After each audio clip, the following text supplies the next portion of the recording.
کیا آپ نے کبھی سوچا ہے کہ جس زمین پر ہم رہتے ہیں یہ آخر بنی کیسے؟ یہ مٹی، یہ پہاڑ، سمندر، یہ سب کہاں سے آیا؟ کیا یہ زمین ہمیشہ سے ایسی تھی؟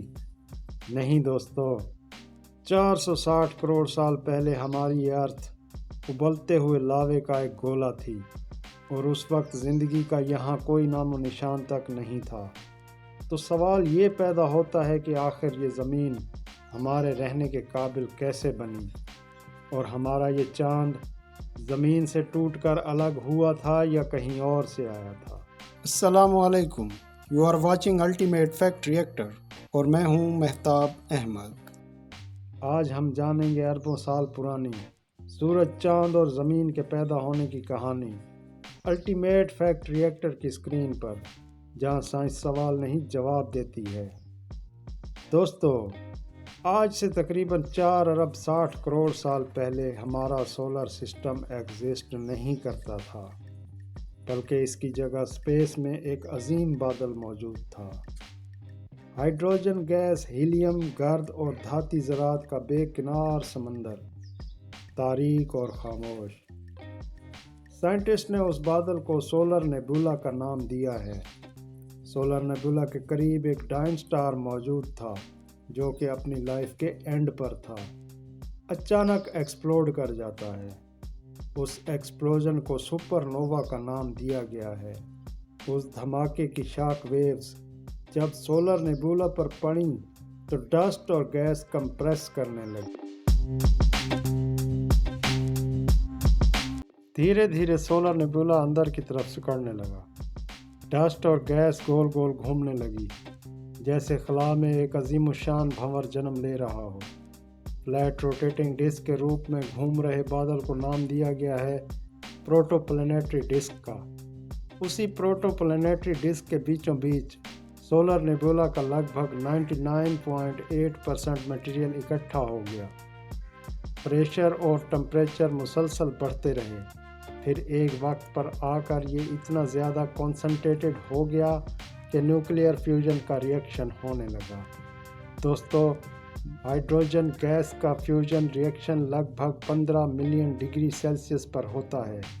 اسی ریئیکشن میں ہائیڈروجن ہیلیم میں کنورٹ ہو جاتی ہے، اور اسی فیوژن ریئیکشن کی وجہ سے پیدا ہوتا ہے ہمارا سورج۔ اور وہ ریئیکشن آج کے دن تک سورج میں ہو رہا ہے، اور اسی وجہ سے سورج کی روشنی اور گرمی زمین تک پہنچتی رہتی ہے۔ سورج بننے کے بعد سولر نیبولا کا باقی بچا ہوا 0.2% مٹیریل سورج کے اراؤنڈ گھومنے لگتا ہے، اور اسی 0.2% مٹیریل سے بنتے ہیں 8 پلینٹس، سینکڑوں مونز، ہزاروں کومیٹس اور لاکھوں ایسٹرائیڈز ہمارے سولر سسٹم میں۔ دوستو، سورج کے جنم کے بعد اس کے اراؤنڈ گردش کرتا گرد و غبار کا پتھریلا ملبہ اب بھی بے چین تھا۔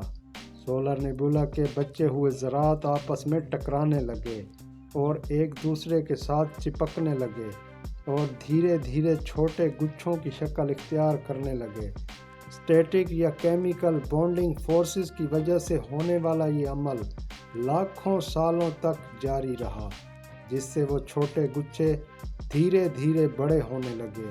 جب ان کا سائز 1000 میٹر سے کئی کلومیٹرز تک پہنچا تو گریوٹی کی وجہ سے ایک دوسرے کو اٹریکٹ کرنے لگے اور آپس میں ٹکرا کر اکٹھے ہونے لگے۔ اس اکٹھے ہونے کے پروسیس کو ایکریشن کہتے ہیں۔ دوستو، آپ کے ذہن میں یہ سوال ضرور ابھر رہا ہوگا کہ آخر ہم انسان یہ سب کیسے جانتے ہیں؟ تو آئیے اس کو آسان الفاظ میں سمجھتے ہیں۔ سوویت یونین کے ایسٹرونامر وکٹر سیفرانوو نے ایکریشن کے اس پروسیس کو ایئر 1969 میں دنیا کے سامنے رکھا۔ شروع میں تو ان کو کسی نے سیریس نہیں لیا، لیکن 1984 میں دنیا بھر کے سائنٹسٹ سیفرانوو کے ان آئیڈیاز کو سنجیدگی سے اسٹڈی کرنے لگے، اور آج کے جدید دور میں بھی ٹیلیسکوپ کے ذریعے ایکریشن پروسیس کو ایسٹرونامر اسپیس کے مختلف حصوں میں کئی بار ہوتا دیکھ چکے ہیں۔